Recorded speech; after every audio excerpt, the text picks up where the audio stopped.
أعوذ بالله من الشيطان الرجيم بسم الله الرحمن الرحيم والصلاة والسلام على أشرف المرسلين سيدنا محمد وعلى آله وصحبه أجمعين ونعوذ بالله من شرور أنفسنا ومن سيئات أعمالنا من يهدي الله فهو المهتد ومن يضلل فلن تجد له وليا مرشدا ونشهد أن لا إله إلا الله وحده لا شريك له ونشهد أن محمدا عبده ورسوله. Chers frères, chères sœurs, salam alaikum wa rahmatullah wa barakatuh. Donc je commence par vous remercier toutes et tous d'être là. Donc le rôle de la femme pour une communauté juste et modérée. Donc pour commencer, je voudrais vous dire que je suis ici non pas en tant que sheikha qui va répondre à des questions spécifiques de fiqh, mais plutôt comme une jeune fille qui vient vous parler d'expérience de vie. Et j'espère qu'on pourra ensuite utiliser le temps que nous avons pour pouvoir partager des expériences et que ce soit plus cela que des questions-réponses. Donc, avant de switcher sur le rôle des femmes, nous devrions commencer plutôt par parler de quel doit être l'objectif d'une femme vis-à-vis d'elle-même. C'est uniquement lorsqu'une femme est bien avec elle-même et qu'elle sera utile pour la société et que son rôle sera important pour une communauté juste et modérée. Donc, prenons par exemple la construction, les étapes de la construction d'une vie. Commençons par la femme.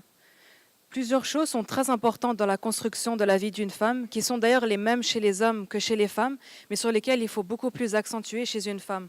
Nous avons par exemple tout ce qui est la notion de la responsabilité personnelle, de sa pratique, de sa spiritualité, de sa stabilité intérieure, de son bien-être et de son équilibre. Et en gros, ici, je veux parler d'un équilibre personnel qui comprend la vie d'ici-bas et la vie spirituelle d'une femme.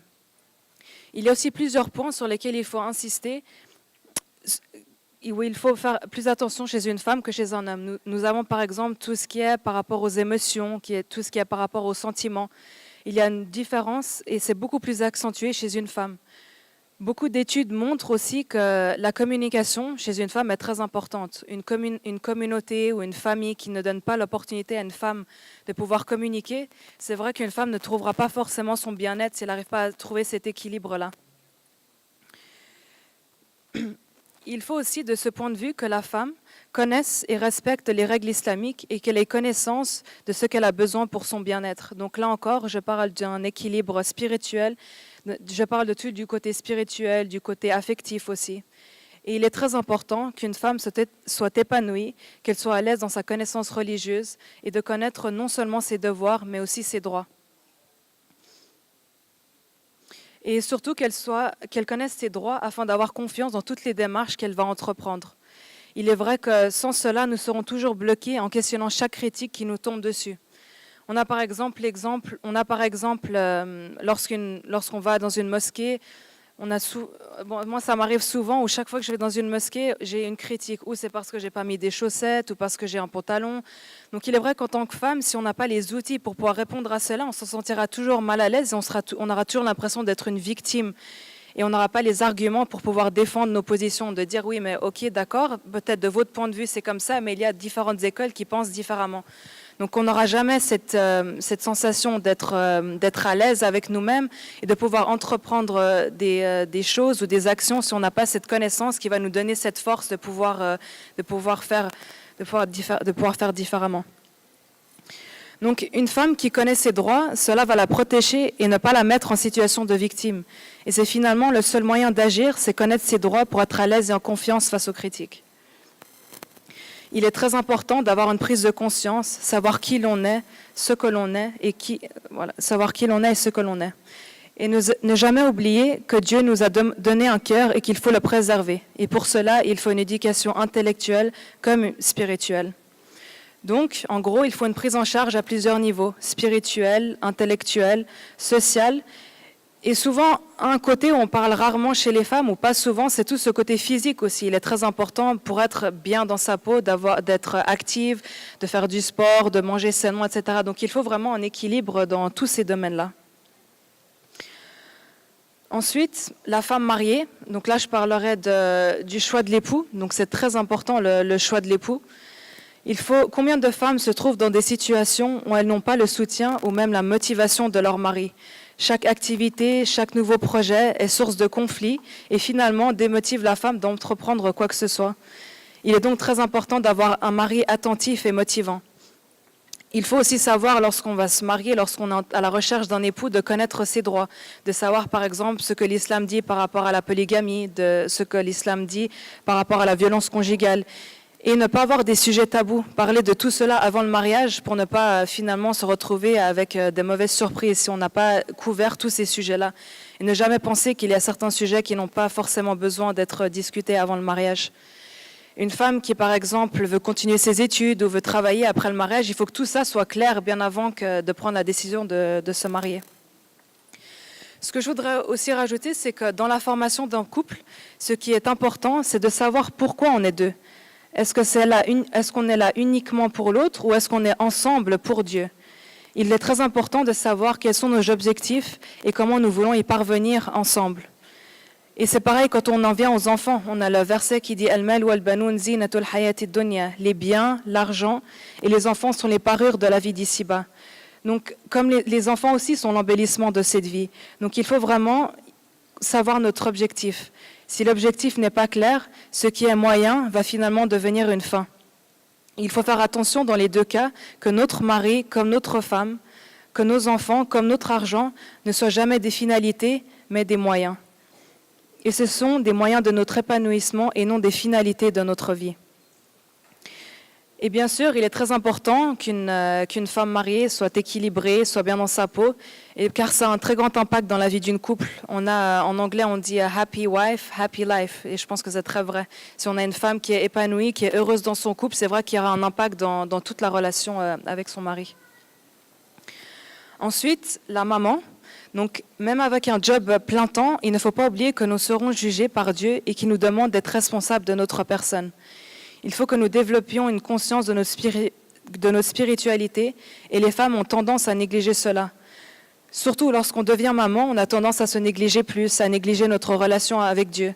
Il est vrai que pour avoir cet équilibre entre une vie de maman et une vie spirituelle épanouie, il faut que notre vie soit organisée. Et là aussi, on a le sentiment des fois que chez certaines femmes pensent que l'islam est beaucoup plus exigeant pour les hommes que pour elles. Donc on néglige souvent la prière du Fajr, on lit pas forcément le Coran, etc. Donc il ne faut pas oublier que devant Dieu, même en tant que mère, même qu'en ayant un job à plein temps, on sera jugé pareil devant Dieu. Donc beaucoup de prières, beaucoup de méditation, une éducation personnelle permanente et ne pas oublier que nous sommes une communauté de la lecture et que le premier verset qui a été révélé c'est Iqra. Donc il faut vraiment ne pas oublier que la lecture est très importante. Et encore une fois, on en revient au choix du mari. C'est vrai qu'il ne faut pas se mentir. Une femme, aussi motivée qu'elle soit, si elle n'a pas le soutien de son mari pour pouvoir l'aider, c'est vrai qu'elle sera beaucoup plus restreinte et limitée dans ses combats et ses résistances. On a besoin du soutien des hommes, c'est vrai, mais il ne faut pas oublier que ce qui est très important, c'est qu'on veut, en tant que femme musulmane, on veut se battre pour nos droits au nom de l'islam. Et il ne faut pas qu'on attende des hommes qu'ils fassent cela à notre place. Il ne faut pas attendre qu'ils nous aident à changer le statu quo, car pour certains, en fait, ça les arrange de garder ce statu quo. Donc il faut que nous, en tant que femmes, c'est grâce à l'islam et c'est pour l'islam, au nom de l'islam, que nous battons pour nos droits.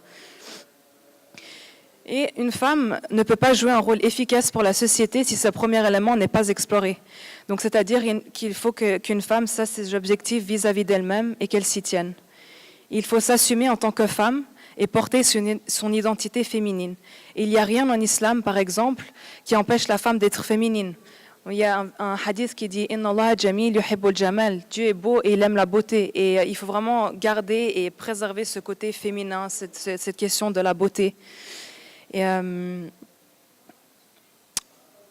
parlant de communauté juste et modérée, comme le titre le propose, je voudrais ici rappeler que certains points peuvent être justes, mais quand elles ne sont pas faites dans la modération, on ne reste plus vraiment fidèle à l'objectif de la recommandation de l'islam. Et ici, je voudrais ouvrir un élément de discussion et d'échange, et je voudrais que nous prenions l'exemple du foulard et des blogs qui lui sont consacrés. Donc je pense que vous connaissez tous ces blogs qui sont... où des jeunes blogueuses montrent différentes façons de porter le foulard, etc.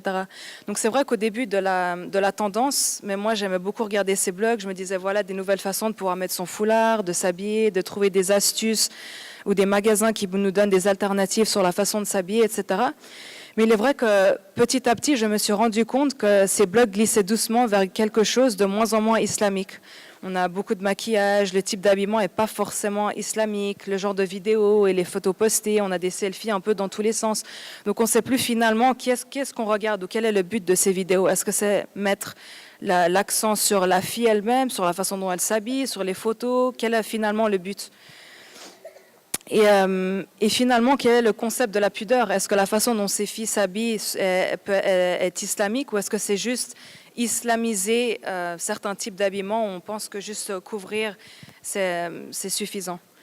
Donc bien sûr, il faut encourager les jeunes à être très créatifs, à trouver des alternatives, mais ne pas tomber dans les extrêmes. On a ce sentiment de complexe où finalement on veut tout islamiser jusqu'à islamiser la mode et finalement, même si certaines de ces blogueuses portent le foulard par conviction, et j'en suis presque certaine, mais on a souvent cette impression que finalement on utilise le foulard comme un autre accessoire de mode. Donc on va mettre le foulard, mais finalement l'habillement, le maquillage, tout ça ne va pas avec le message essentiel de l'islam.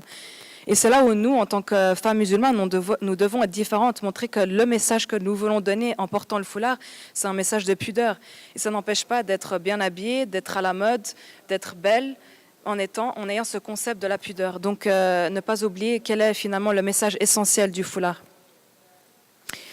En parlant de mode, il faut savoir qu'il y a 4 éléments essentiels. En parlant d'habillement, excusez-moi, il faut savoir qu'il y a quand même 4 éléments essentiels à suivre. Donc, la yarsif ou la yashif, donc ça ne doit pas être moulant, pas transparent, discret et beau.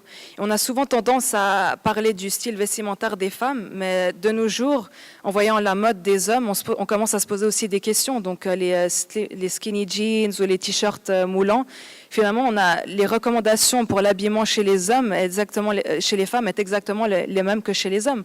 Donc, finalement, les hommes, quand ils portent certains types d'habits, qu'est-ce qu'ils essayent de montrer? Donc on doit tous penser à ce concept de la pudeur. Donc après tout cela, après s'être posé la question, donc que doit faire une femme pour être bien dans sa peau, pour être à l'aise avec elle-même, nous pouvons ensuite parler du rôle de la femme dans la société.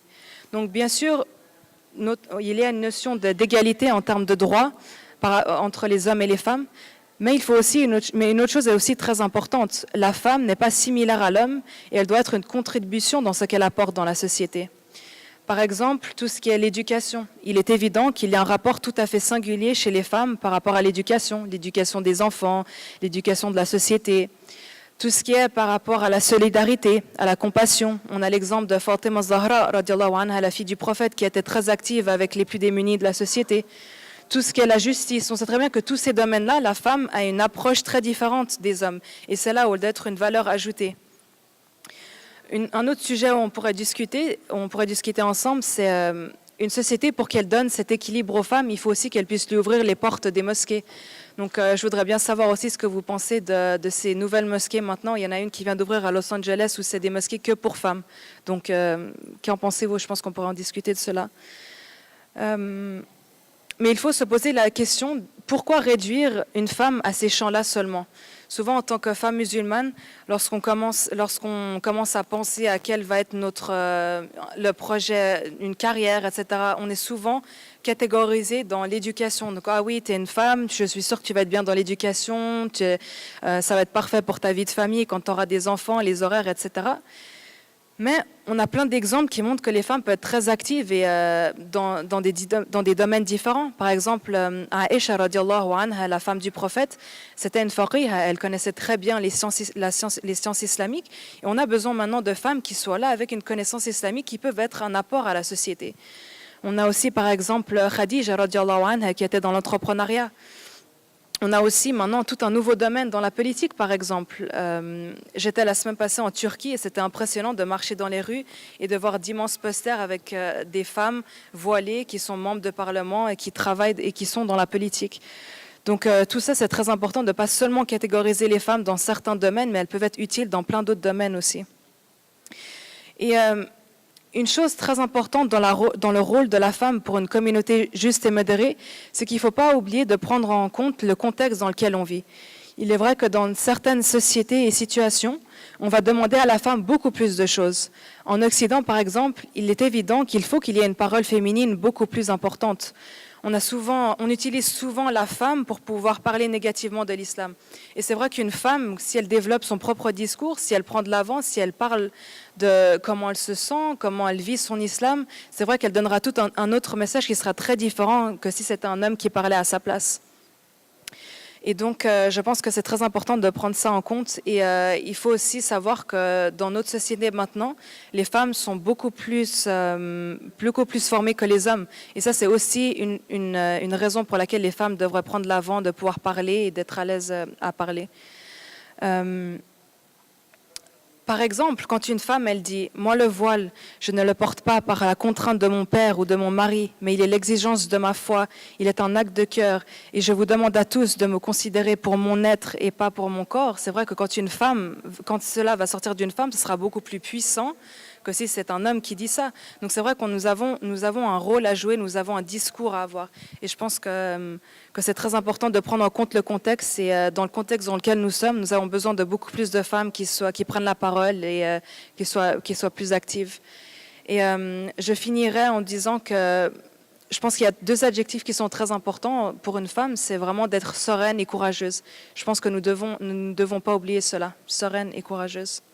Voilà, merci.